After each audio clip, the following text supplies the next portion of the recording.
আজকে আমি রান্না করব শুটকির তরকারি। কোনরকম শুকনো মরিচ লাল মরিচ দেব না, কাঁচা লঙ্কা বাটা দিয়ে রান্না। মিশালি শুটকি। কড়াই ডেকচি বসিয়ে দিলাম। তার মধ্যে তেল গরম হয়ে গেল, পেঁয়াজ দিয়ে দিলাম। এর মধ্যে দেবো ধনিয়া গুঁড়া আর হলুদের গুঁড়ো।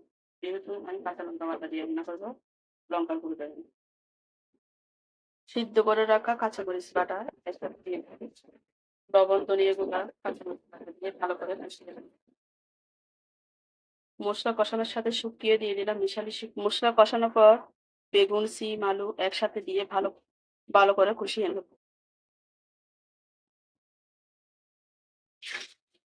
লবণ দিয়ে দিলাম। লবণ না দিলে লবণ দেওয়ার সাথে সাথে সবজি মজে একদম ইয়ে হয়ে গেছে। একটু করে জল দেবে, বেশি দেবে না।